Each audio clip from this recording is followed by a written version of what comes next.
It is your duty as a married woman to have children. If you choose to be a married woman, you should be having as many kids as possible. If not, you are not fulfilling your duty. Then you shouldn't even get married.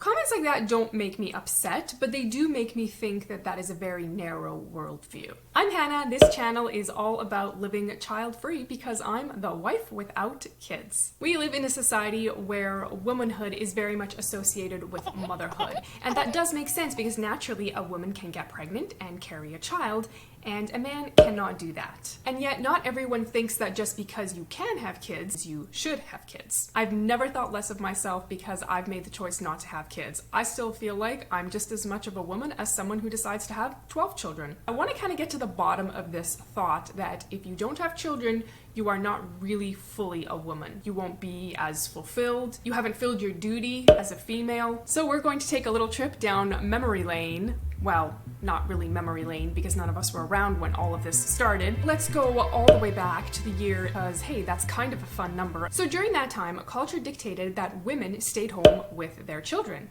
Their role was to be a mom, to be a housewife, to have children, to raise them, to do the cooking, to do the cleaning, and most women felt very fulfilled by that. The average family had 9 or more children. Infant mortality rates were very high, so having multiple children ensured that you would at least have several children and that several of them would hopefully survive. Children were seen as economic assets during that time. Then the Industrial Revolution happened, and this started to open a tiny window for women where there were some options for them to actually have a job outside of the home. Because of industrialization, women now had the opportunity to leave their home and go and have a job outside of being a parent. And this started to appeal to women. So in the 1920s, the size of American families actually started decreasing. The average family now had 3 to 4 kids. Children were also seen as being a bit more of an economic liability now because if mom did want to leave and work outside the home, she had to wait until her children were school age. So the more children she had, the longer she had to wait to work outside the home. And then we hit the post-industrial period.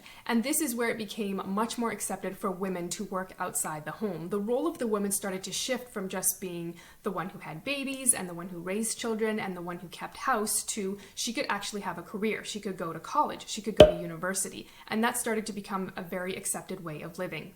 I found a little piece of information that I thought was actually very interesting. In 1850, women typically had their last child by the age of 40. And by 1940, women were having their last child at the age of 27.3. So that tells you something was definitely changing in the way that women viewed their own roles. Society and the way that people think can definitely shift over a period of time. During those 100 years, the role of women shifted dramatically. And yes, it took time for people to get used to the idea of thinking a woman could be more than a mom, but over time that became a very acceptable way for families to live. And if we think about it now, most of the moms that I know have jobs. Yes, they still have children, and yes, they tend to juggle households and children and marriages and all sorts of things. And then some of my mom friends choose to stay home. They want to be the mom that stays home and bakes cookies and takes care of the majority of the housework and raising the kids, and they feel happy and fulfilled in that role. What does it say about a woman if she makes the choice to have a career and not have children? What does it say about a woman if she chooses to get married and to stay home and not have a career and not have children? Have you ever felt like you're not as valuable as someone else? Go ahead and just put a yes down in the comments. Those comments that the individuals left on my channel really made me think because to me it came down to one really simple question.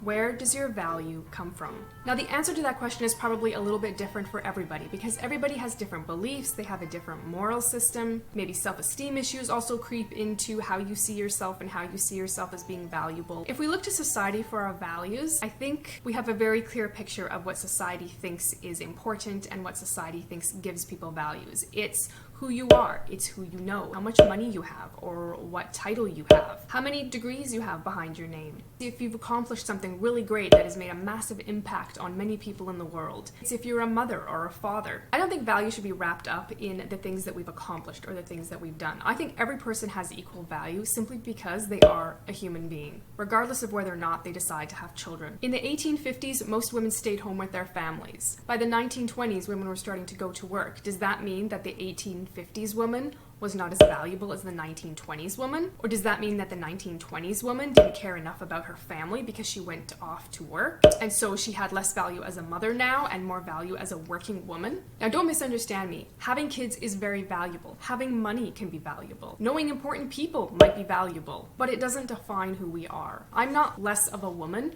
because I've made the choice not to have kids. And you know what? In case nobody has ever told you, you are not less valuable because you've made the choice not to have kids. You are not less valuable because you can't have children of your own. You are not less valuable because you've adopted children instead of having biological children. Society's expectations of value are constantly shifting, and I don't think we can look to just, this is what the world is thinking right now, so it must be right. If people want to see me as less valuable because I don't have children, and so that somehow makes me less of a woman, that literally has no effect on how I choose to live my life. It would be like saying that a person who decides not to get married isn't as valuable as someone who chooses to get married. That seems so silly. I feel like I would never go say that to somebody who has made the choice to remain single. They like the single life and they can appreciate all the things that come along with that. I don't necessarily understand that because I'm married. I love being married, but just because I choose to be married and someone else chooses to be single doesn't make me right and more valuable as a person and make them less valuable. Now, as a child-free woman, does it make me less relatable to my friends that have children? Absolutely. Don't know where you got that idea. I 100% think that half the time I don't understand what they're talking about. And you know what? That's all right. I'm allowed to be ignorant in ways of child raising. As a woman who has chosen to live a child-free life, I have just as much value. My value doesn't come from what society says. My value doesn't come from what society thinks about me. My value comes from being a human being. And so does yours. And if you're interested in watching a little more child-free content, go ahead, click on one of the videos that's going to appear on your screen right now. Thanks so much for watching.